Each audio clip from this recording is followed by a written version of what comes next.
The story begins with a beautiful girl named Jae-kyung, with a sweet smile and dark hair. As she greets Kir-young, her classmate, warmly, she calls out to him as she takes her seat, her actions a little clumsy, but her affection clear. Kir-young laughs softly at her, teasing her about how she's becoming one with nature. As he notices a leaf stuck in her hair, she becomes slightly worried, asking him to remove it, her voice trembling with the hint of embarrassment. He gently plucks the leaf from her hair, showing it to her with a playful smirk. Jae-kyung's eyes shine as she blushes, and he jokes that she's cute, causing her to beam with happiness. Jae-kyung always follows Kir-young around during lunch, curious about where he goes, even if it's just to the bathroom. She often suggests they hang out after school, like going to an internet cafe together. One day, their mutual friend Jeffrey asks Kir-young if he is dating Jae-kyung. Caught off guard, Kir-young denies it, explaining that they're just friends, though deep down he admits to himself that she is quite pretty. They always seem to sit together, and their bond is obvious to others. One afternoon, as they sit together, Jae-kyung, feeling a bit sleepy, drifts off and begins snoring quietly beside him. Kir-young watches her for a moment, feeling a strange mix of emotions. Despite their closeness and her undeniable attractiveness, he doesn't feel anything special toward her. Not the kind of feelings that make his heart race. When she wakes up, she asks if he's going home already, but Kir-young tells her he's going out with Minsik to an internet cafe. Her face falls slightly as she expresses a desire to join them, but he quickly explains that it's a boys' night out. She nods in understanding, although there's a faint disappointment in her eyes. However, he reassures her, promising they can go together tomorrow. Her mood brightens immediately, and she insists on making a pinky promise. With a smile, he links his finger with hers, sealing the promise. She waves goodbye with her usual sweetness, leaving Kir-young to ponder how someone so nice and innocent could even exist. Later that night, after spending hours at the internet cafe with Minsik, Kir-young decides to head home. As he walks through the dimly lit streets, he suddenly realizes that this is Jae-kyung's neighborhood. There's a slight chance he might run into her. He doubts she'd be out this late, as she's always so innocent and proper. Yet, to his surprise, he spots a familiar figure in the distance. It's Jae-kyung. But something's different. Her usual innocent demeanor is nowhere to be seen. Instead, she's smoking, a cigarette hanging loosely from her fingers, and a tattoo is visible on her shoulder. The sight leaves Kir-young speechless, cold sweat running down his face as his mind tries to reconcile the pure, sweet Jae-kyung he knows with the delinquent standing in front of him. She notices him and attempts to play it cool, asking him what he's doing out so late, but the shock is evident in his eyes. Kir-young stammers, asking if that's really a cigarette and if the tattoo on her shoulder is real. She quickly crushes the cigarette in her hand, pleading with him to keep this a secret. She tries to laugh it off, saying that everyone has secrets, even reminding him that she kept his love for anime a secret. But Kir-young isn't listening. His mind is reeling. He always thought Jae-kyung was pure and innocent, a simple beauty. But now, standing before him is a girl he barely recognizes. A delinquent, someone with a wild side he never imagined existed. Panicked, Kir-young mumbles an excuse, saying he has to go, and tries to flee. But Jae-kyung calls after him, desperately asking him to stay and listen. She insists it's a misunderstanding, but Kir-young can't even look her in the eyes. As he rushes off, she continues calling out, her voice growing fainter with each step he takes. Jae-kyung's voice suddenly becomes firmer, almost commanding, and Kir-young's heart pounds in his chest as she tells him to stop. Fear washes over him as he reluctantly turns around. Her red eyes, filled with frustration, bore into his as she walks up to him and grabs his shirt. Her grip is firm, her tone serious. She orders him to keep everything he saw tonight a secret. Kir-young stutters, too stunned to do anything else, and promises to keep her secret. Instantly, Jae-kyung's demeanor softens, and she's back to her usual self, smiling sweetly as she holds out her pinky, reminding him to seal the promise. He nods shakily, their pinkies linking once more. She laughs, telling him to take care as she walks off, leaving Kir-young in a roller coaster of emotions. The next day, Kir-young is walking through the school hallway when Jae-kyung runs up to him, greeting him with her usual bright smile. "Good morning," she says, her voice filled with the same innocent joy as always. But Kir-young can't forget what he saw the night before. As she stands there, acting sweet and pure, he knows the truth, that she's hiding a completely different side of herself. She stumbles, tripping over her own feet and falling to the ground. Kir-young quickly extends a hand to help her up, but as soon as she takes it, he blushes profusely and pulls away, causing her to fall back down. Embarrassed, he apologizes profusely, and Jae-kyung laughs it off, rubbing the bump on her head. In class, they sit beside each other as usual, but Kir-young can't help but glance at her, his mind filled with conflicting thoughts. She questions him, concerned, but he brushes it off, feeling uneasy in her presence. The day continues, with Jae-kyung acting as cheerful as always, but Kir-young knows the truth. He glances at her and apologizes. She questions why, and he informs her that he let go of her hand, causing her to hit her head. She laughs and tells him it's okay, reassuring him that it's fine. But then, she begins to cry, confessing that, to be honest, it feels like her head is going to break. He immediately tells her how sorry he is. At that moment, their teacher points at both of them, ordering them to be quiet. On the outside, Jae-kyung is smiling, but Kir-young is sure she's angry on the inside because he let go of her hand.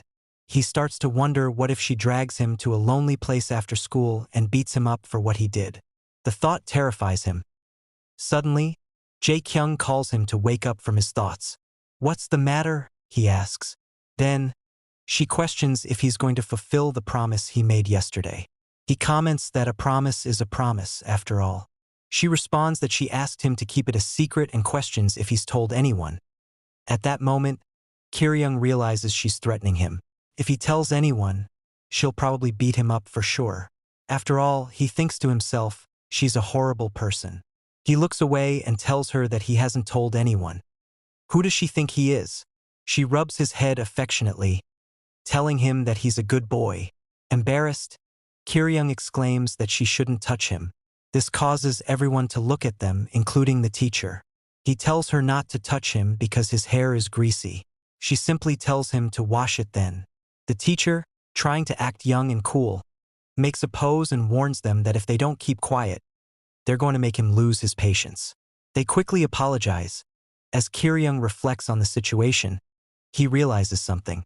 When their hands touched earlier, and even now when she rubbed his hair, his heart beat hard just like yesterday. So why does his heart race for her? He simply ran into her outside school. Does this mean he likes her other personality? But why would this delinquent pretend to be someone nice? Jae-kyung interrupts his thoughts, showing him a picture and telling him to look at it. It's a sketch of him looking serious. The drawing surprises him so much that he nearly spits out his drink, even though he wasn't drinking anything. He questions if that really is supposed to be him. It looks scary, with a face as sharp as a drill. Unbeknownst to them, their teacher's patience is running thin. Jae-kyung tells Kir-young that it's his turn to look at her drawing, but before he can, someone pokes her on the shoulder. It's the teacher, his face as red as a tomato. He orders them both to leave the classroom immediately. Outside, they stand together, feeling the sting of being scolded. Jae-kyung laughs, unfazed, and tells him that she needs to go to the bathroom. Kir-young questioned where Jae-kyung was going, worried about what might happen if the teacher scolded her. She informed him that it was urgent and she'd be back in a minute, so she'd see him later. However, he instinctively followed her, thinking that maybe she was right. Just then, his slippers loosened, and he slipped, landing flat on his back. Upon noticing this, Jae-kyung rushed to his side, and Kir-young couldn't help but wonder why the floor was so slippery. Was it the same spot that Jae-kyung had slipped on earlier? It was quite embarrassing. Trying to appear macho, Kir-young summoned the willpower to get up on his own, but Jae-kyung offered him her hand. He stared at her, looking directly into her eyes, blushing slightly. He knew that if he touched her, he'd get nervous just like before. He wouldn't know what to say or how to act. He'd feel weird. He quickly told her that he would get up on his own. This seemed to trigger something in her as she unleashed her inner baddie, ordering him to take her hand. Reluctantly, he extended his hand toward her, submitting to her commanding presence. After she helped him up, Jae-kyung questioned if he had hit his head. Kir-young assured her that he was fine, and she seemed relieved. She then walked towards the bathroom. Once she was gone, he looked at his palm, which was now sweaty. It felt so strange. The next scene takes place in a nearby convenience store where Kir-young is buying snacks. It's finally the weekend, and he's excited to watch his favorite anime at home. But to his surprise, he hears a familiar voice behind him. His best friend calls out to him, causing him to stop in his tracks.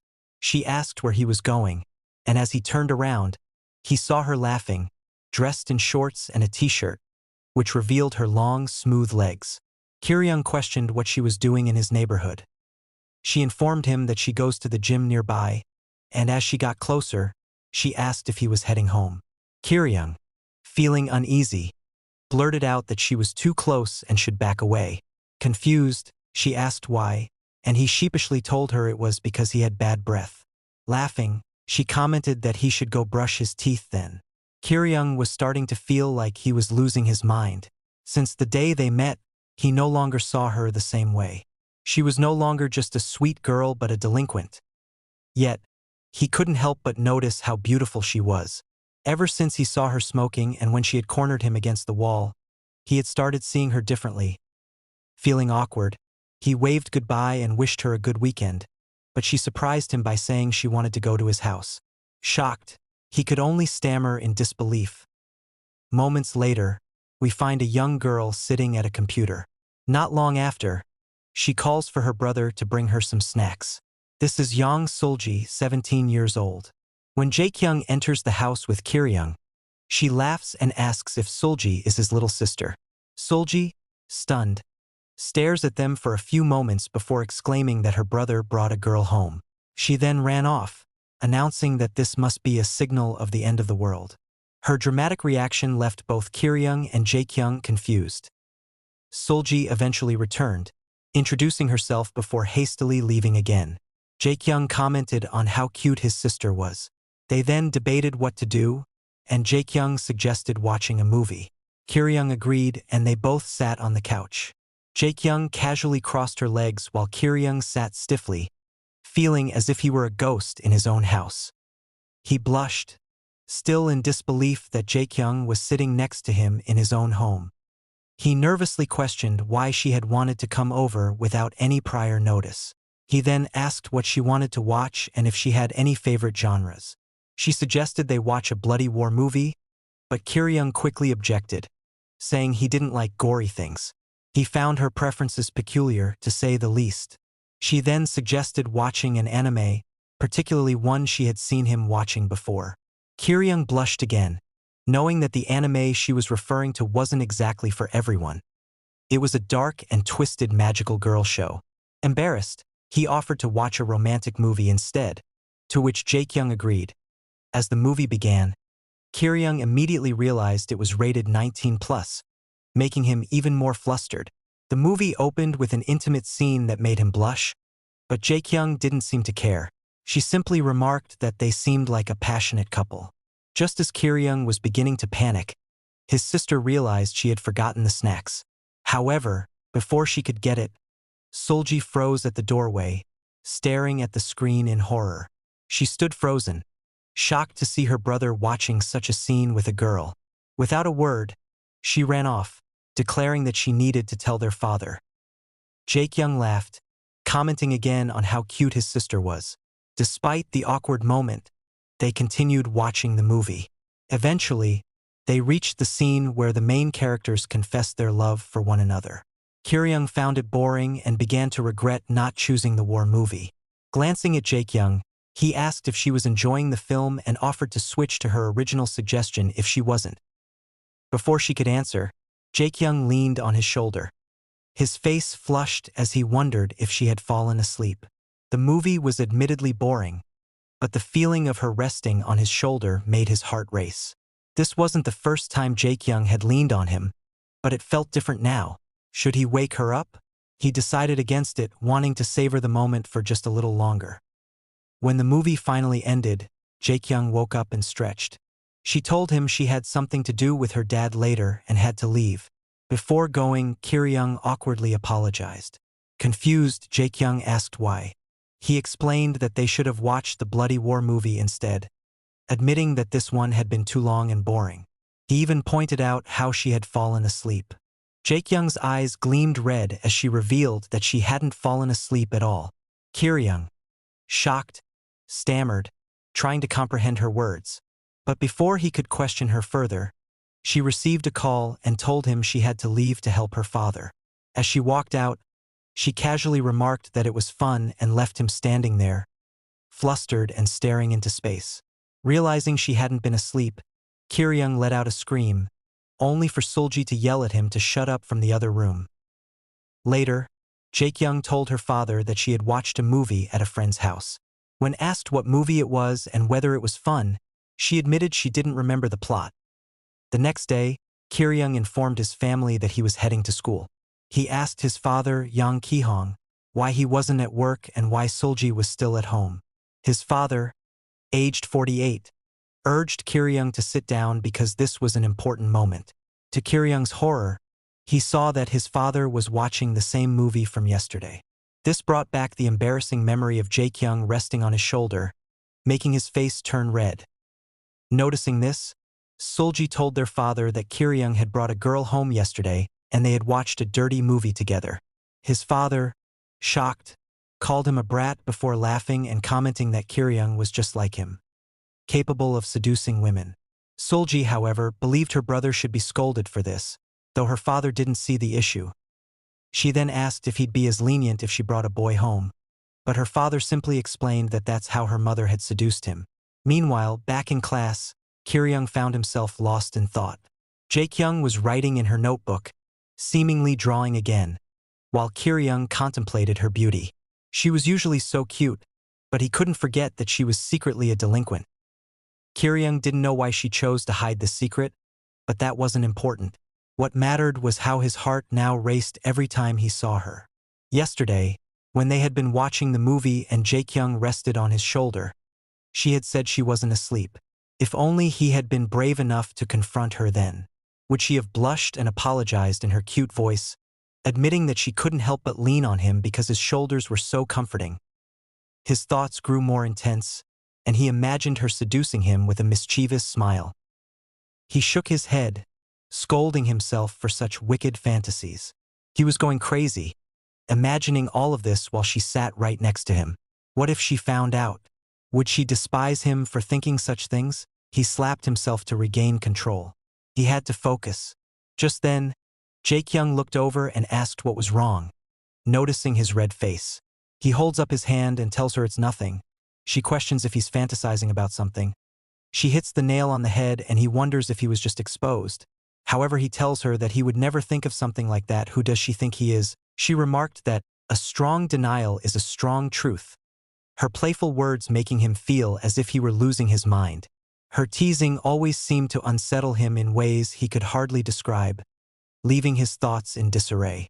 However, he quickly dismissed her words, telling her to forget it, explaining that he had just been really focused on his class. Yet her response came swiftly, assuring him that it was fine, but her tone was tinged with amusement, as though she enjoyed watching him squirm.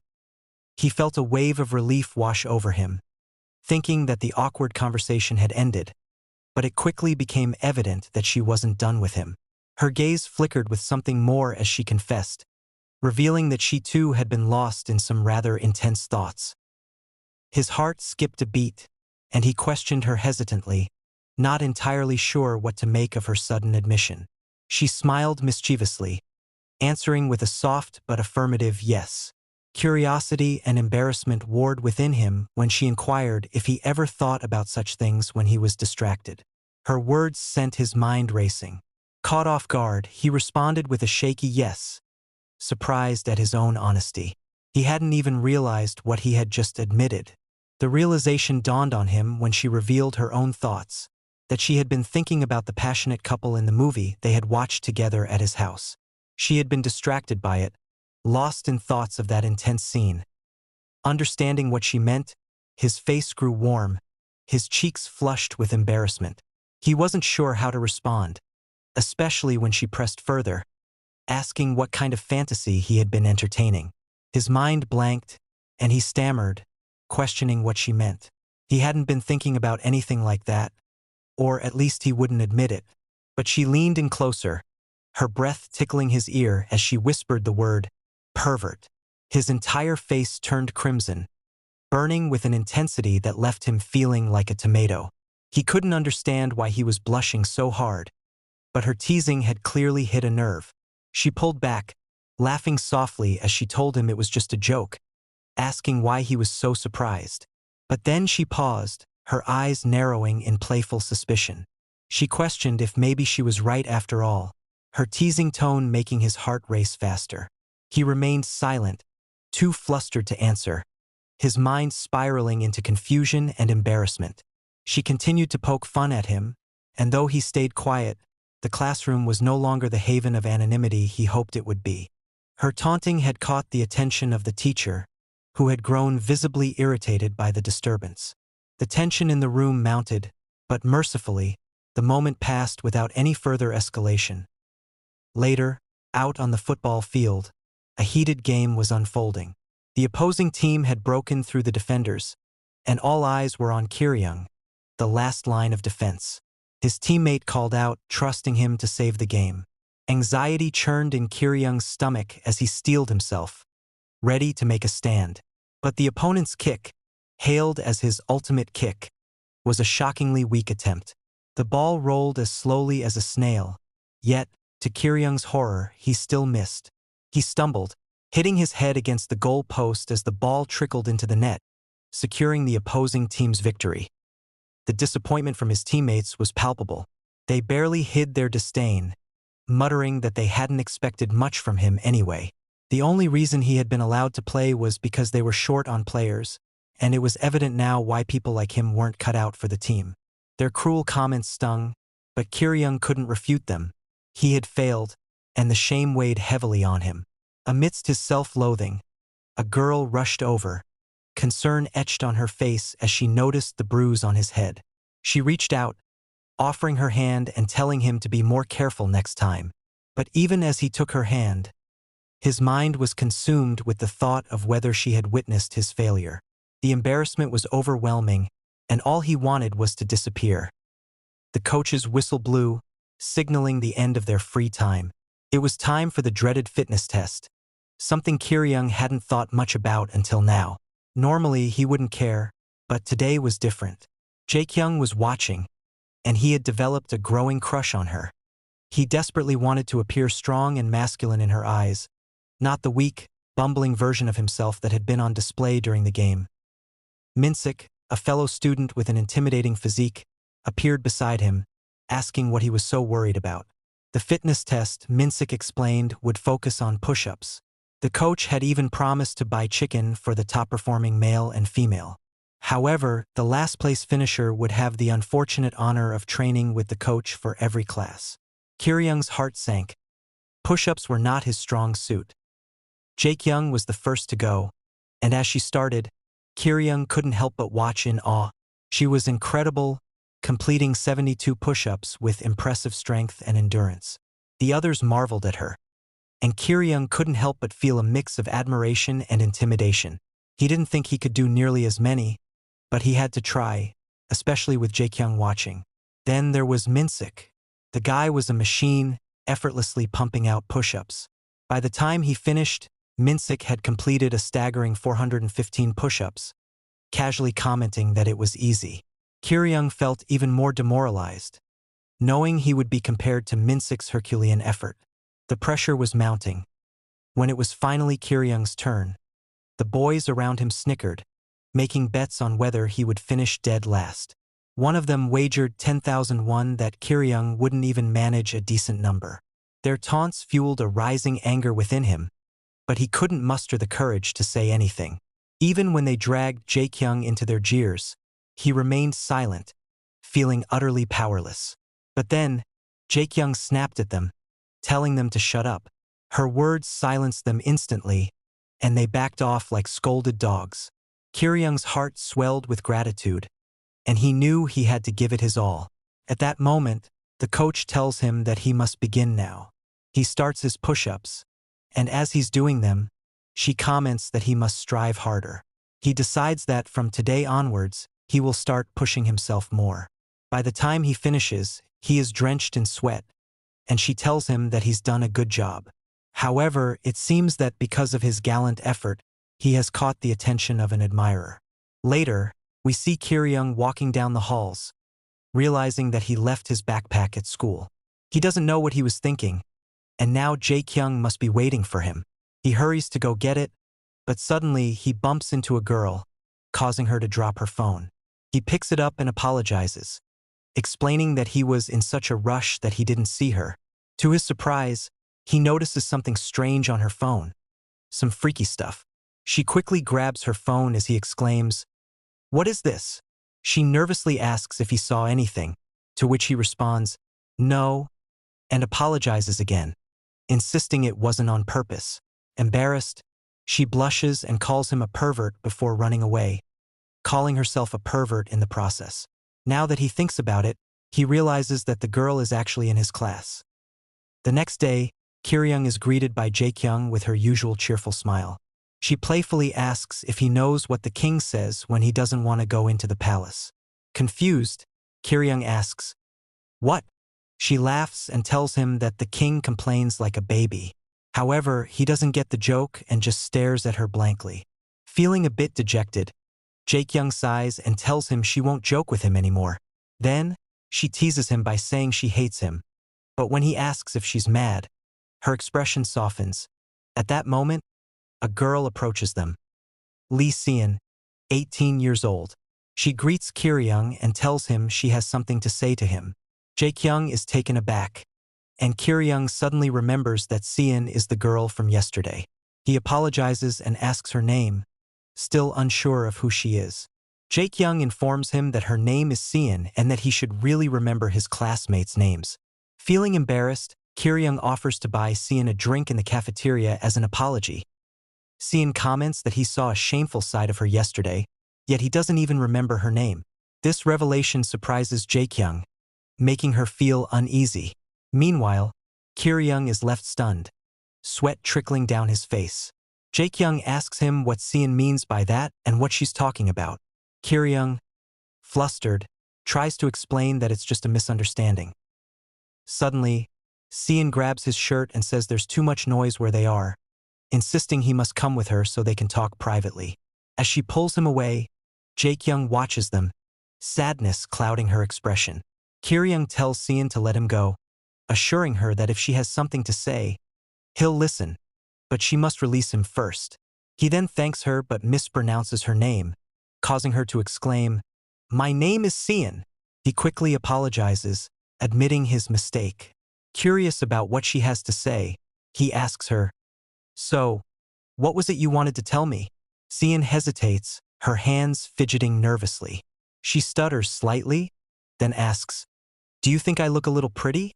Kir-young felt a wave of confusion as she started explaining, her voice soft but determined. She confessed that everyone always thought of her as cute and innocent, someone who couldn't possibly be interested in anything intense or controversial. But no one truly knows another person until they peel back the layers.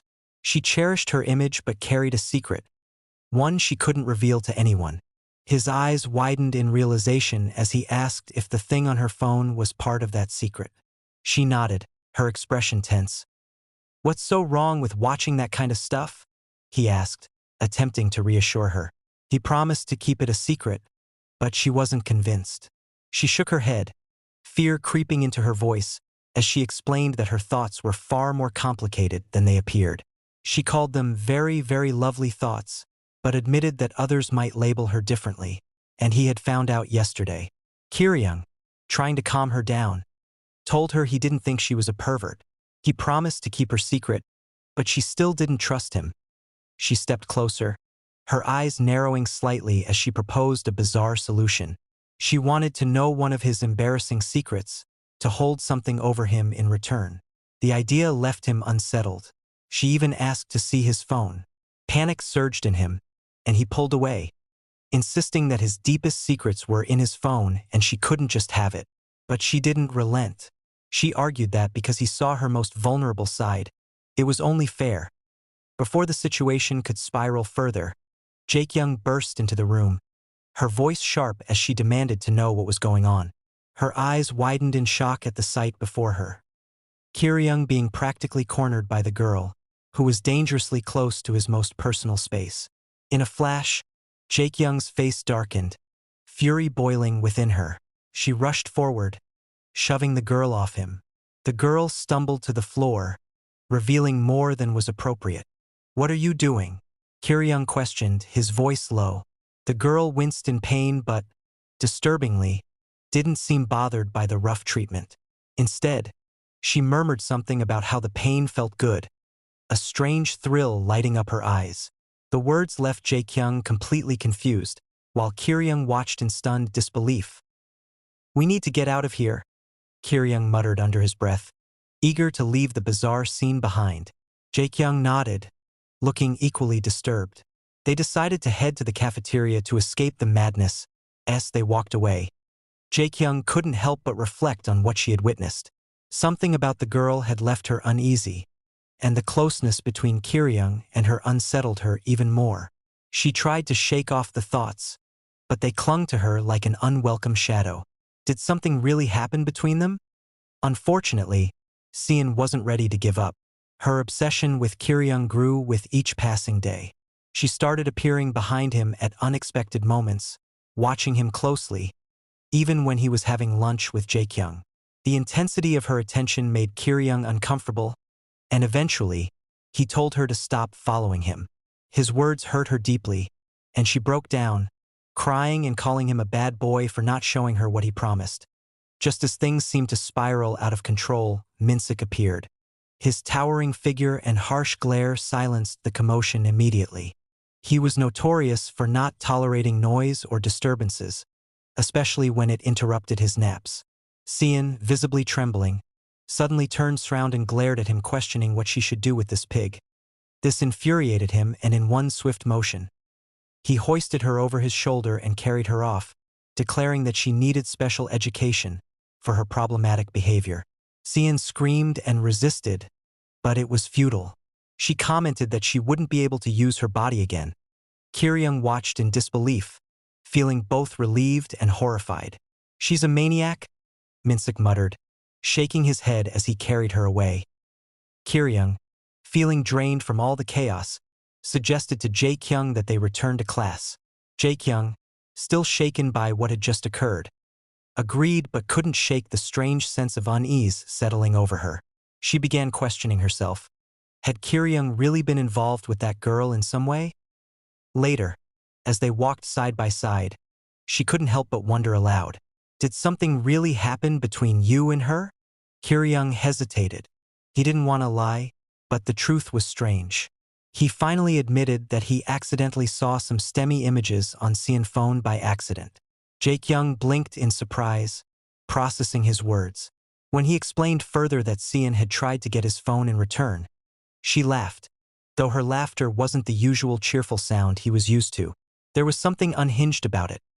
Embarrassed by the whole ordeal, Kir-young questioned if it bothered her. Jae-kyung suddenly ran off, blushing furiously, declaring that she hated him, leaving Kir-young bewildered and unsure of what had just happened. Meanwhile, Sae-on had somehow managed to escape from Minsik, smirking to herself. She was a fast runner, and it seemed even Minsik couldn't keep up with her. The next day, Kir-young, his physically exhausted from all the emotional stress, felt like collapsing. Exercising had taken a toll on his body, and he barely had the energy to function. To make matters worse, it started to rain. Without an umbrella, he had no choice but to call his sister for help. After some negotiation, he convinced her to pick him up, promising her pizza in exchange. As he waited, he fiddled with his phone, hoping the rain would ease up. To his surprise, Jae-kyung appeared again, catching him off guard. She smiled innocently, commenting on how cool it was that he exercised too. Kir-young, still shaken from their previous encounters, could only stammer a reply. She offered to share her umbrella with him since the rain showed no sign of stopping. Despite his inner reservations, the scene felt oddly familiar, like something out of a romantic anime where the male and female lead share an umbrella. He hesitated but eventually agreed to walk with her. However, he remembered that he already asked his sister for help. Dewey quickly made the call. Unfortunately, his sister is already on her way, currently halfway there. He told her to turn back as her assistant was no longer needed. She asked about her pizza, but he hung up. Then Kyun approached G-car splashed water on her. As they walked together, Kir-young's heart raced with nervous energy. Jae-kyung's shoulder occasionally brushed against his, making him even more flustered. He kept reminding himself that this was just a favor between friends, but his mind continued to drift toward the more dramatic scenarios he had seen in TV shows. Trying to shake off the feeling, he nervously notices that her shoulder was getting wet. It's a symbol of proper manners. Since he was so happy that he got to walk with Jae-kyung, he didn't even think about it. This is clearly his fault, and he should be the one holding the umbrella. Even though he told Jae-kyung earlier that he would hold it, Jae-kyung kept refusing, so he just went along with it, but it ended up like this. A moment later, he tells her to hand over the umbrella. He's the one borrowing it, but it feels like she's doing all the work. However, she tells him, no thanks. No matter how much he insists on holding it, she keeps refusing and teases him, calling him a loser. He questions why she's being like this. Since it's come to this, he decides he's going to have to take it. He grabs the umbrella so suddenly that she is caught off guard. He takes it away from her and insists that he'll handle it from here. However, because of his sudden actions, she begins to lose balance and slowly falls. She ends up on the ground. Dirtying her shorts, he rushes to her side, worry written all over his face. He asks if she's okay or if she's hurt and wonders why she fell so suddenly. She tells him that it's all his fault. He had no idea she would fall like that, but it was totally worth it. Her clothes have become see-through, and her eyes look red and gorgeous. However, being the kind of man he is, he can't help but notice the jackpot. He stares at it for a long moment, and then his face flushes red. At that instant, she smirks and comments that he's staring too hard. He quickly responds that he didn't see anything. He offers her a hand and tells her to get up, but she laughs and calls him a perv. She tells him that he was staring at her for around 30 seconds, but he believes he didn't stare that long. However, he unintentionally reveals that he was indeed staring. Later, at home, his sister is drenched and orders him to get her some pizza. He tells her to place the order herself. Later, at the park, some girls are discussing boys, one of whom confessed to one of them. He was a third grader, and the girl comments that he was ugly. She rejected him right away when he asked. However, her friend mentions that he was supposedly great. The girl responds that there are no pretty boys in the world, but her friend thinks she's being annoying. Suddenly, their attention shifts to a young boy who is running by. One girl remarks that her boyfriend is running, but the other girl says she doesn't like him. Her friend believes they'd look cute together. The girl informs her friend that the boy is from their class and that he's a complete loser. Even if he were the last person on Earth, she wouldn't want him. Her friend asks if she can seduce him. In response, the girl suggests that they make a bet. She'll get him to confess to her in one day, and if she succeeds, she'll receive 100,000 won. It seems like a good reward. The next day, his best friend greets him as usual. She asks if he notices anything different about her today. He looks at her, confused, and tells her that he has no idea. This causes her to lower her head, and tears begin to form in her eyes because he hasn't noticed anything. He wonders what's suddenly wrong with her, but she just tells him she doesn't know. Suddenly, the beautiful girl from the previous night appears, striking a seductive pose. Her name is Ha Jin-won, 18 years old. This confuses Jae-kyung, as another competitor has arrived. He remembers that she is in their class, but he cannot recall her name. She grabs his shoulder in a seductive manner and introduces herself as Jin-won. As they talk about something unimportant, Jae-kyung watches from a distance, displeased with what she's seeing. But what's more surprising is that this girl actually likes Kir-young. Looking at his face, he's already blushing, and she thinks it's cute. He's probably never spoken to a girl as pretty as her before. so he's likely excited and imagining things.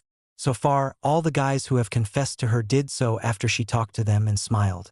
Winning those 100,000 won is going to be too easy, she thinks. She plans to end this quickly. Pointing to her phone, she informs him that she doesn't have his number and wants him to give it to her. Jae-kyung is shocked and tries to interrupt, but she can't. She knows she's at a disadvantage, but Kir-young seems oblivious and asks, "What for?" His question throws her off, making her uneasy. She repeats herself, saying she wants his number. But again he asks, "Why?" She explains that she's simply asking for his number. Why does he need to know why? She reminds him that a cute girl is asking for his number, and he's just standing there asking her why. He comments that she seems to have a lot of self-esteem, which makes her yell, "What are you talking about? Just give me your number right now." He wonders why she's so angry. In a sweet voice, she apologizes and tells him she didn't mean to yell. She was just curious about his number. He finally agrees to give it to her in case she needs it, adding his number to her phone. Not long after, Kir-young asks Jae-kyung if they should go to the cafeteria, and her mood brightens up. She happily agrees. Watching them, Jin-won questions if this makes any sense. Usually, when she asks someone for their number, they say thank you. But now it seems like she's clinging to him just for his number. She starts to wonder if maybe Kir-young likes men. But if that's the case, there's still a chance. She decides to try one more time, this time in sportswear. She approaches him and compliments how good he looks in gym clothes, asking if he's been exercising. He thanks her. Then she pulls up her shorts and asks if he can hold her legs. She tells him she has no friends to ask for help, thinking this is a great tactic because he's an idiot. It's the perfect chance for him to touch her soft legs and be close to her. She's sure he must be excited and probably can't take it anymore. She just wants him to hurry up and fall in love. But he tells her that he promised Minsik he'd work out with him.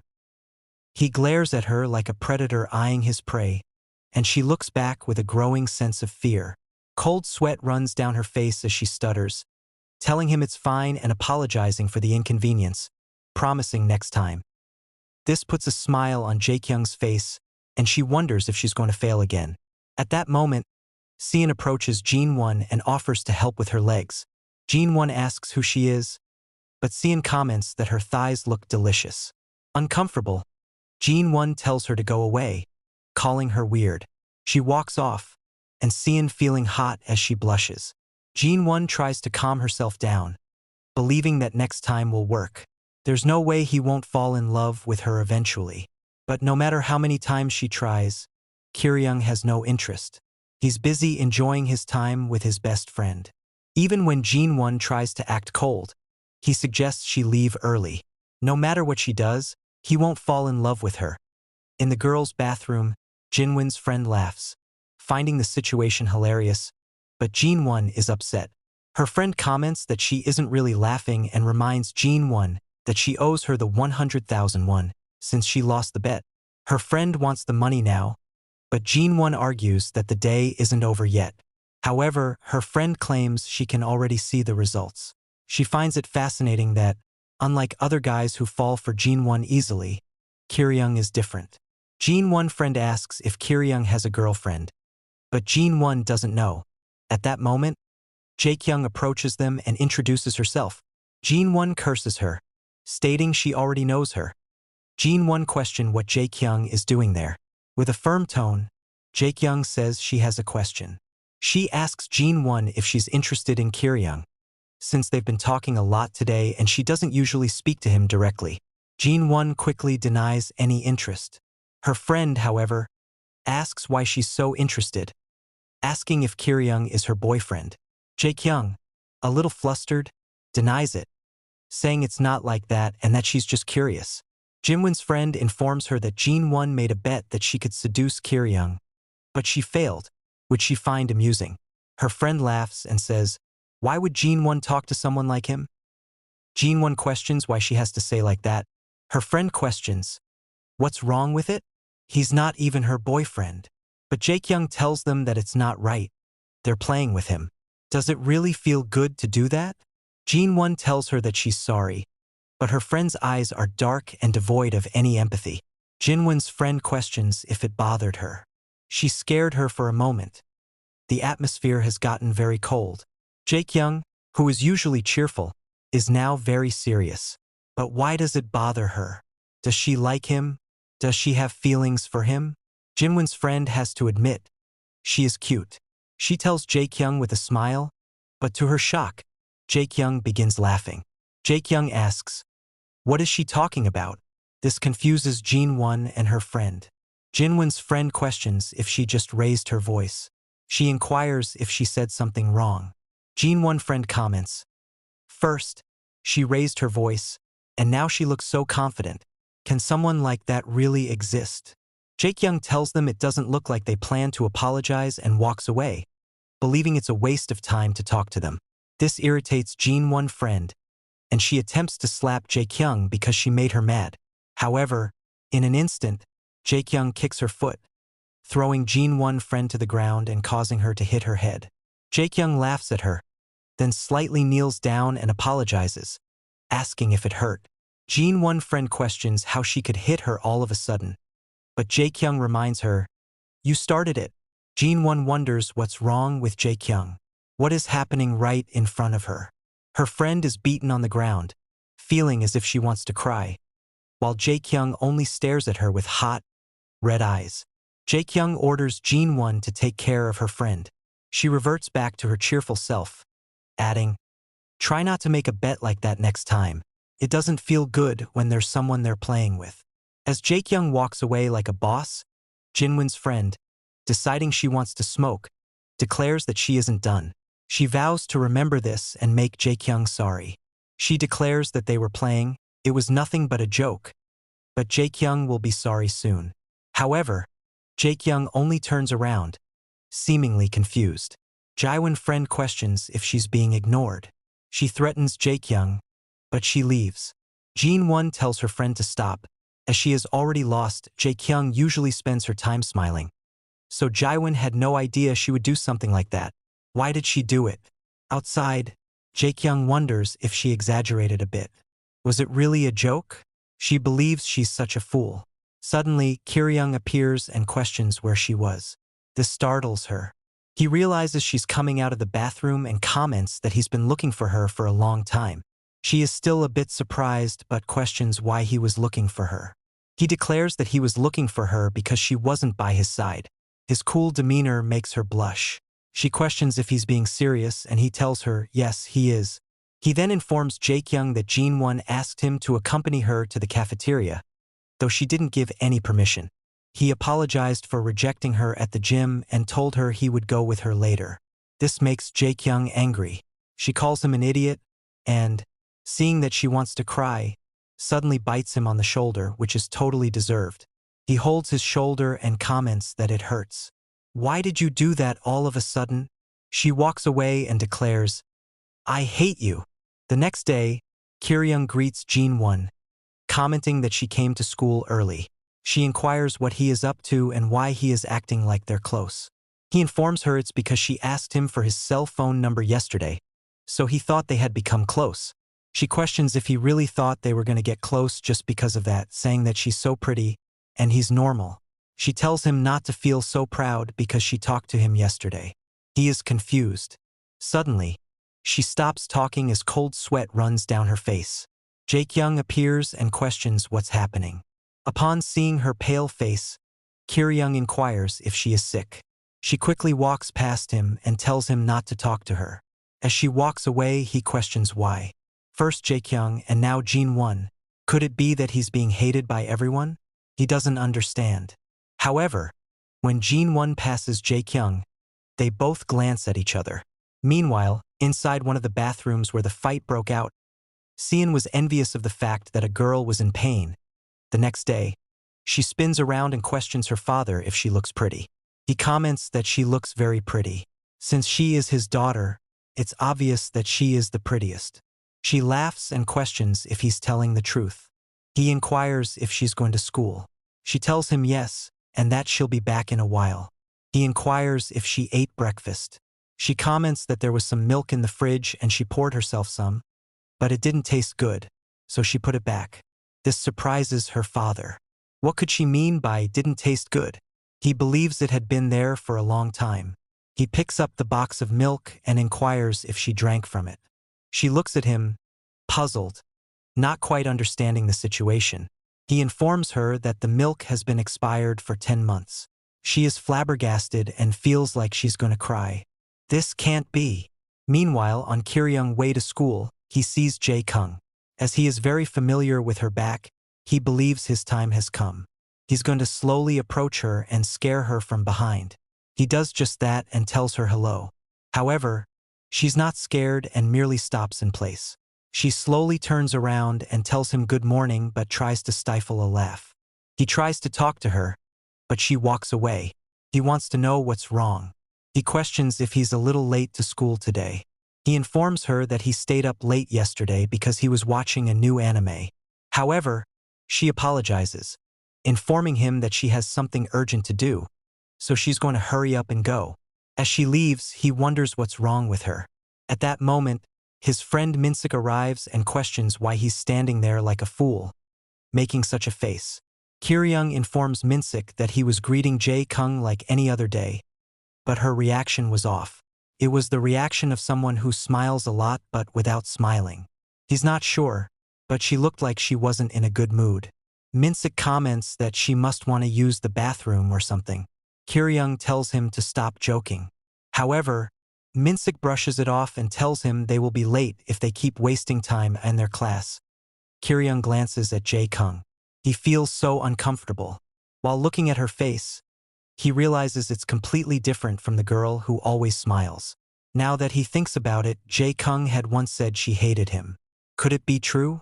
Does she really hate him now? He wonders if he did something wrong without realizing it. He doesn't believe he did anything wrong. At that moment, the teacher announces that class has ended, and now it's time for lunch. Jae-kung quickly gets up, and Kiryung questions if she wants to go to the cafeteria with him, as today is the day they prepare the best meal of the week.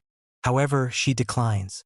He, being a bit clingy, asks if she's sure, offering to buy her the bread that she likes the most. She tells him that she's sorry, but today she just wants to be alone. She walks away, and he is left uneasy. He's come to the conclusion that she really hates him. What should he do? And what is the reason for this? Unfortunately, he can't figure this out on his own, so he decides to ask someone else. The best choice he has, Jean-won. She inquires what he wants.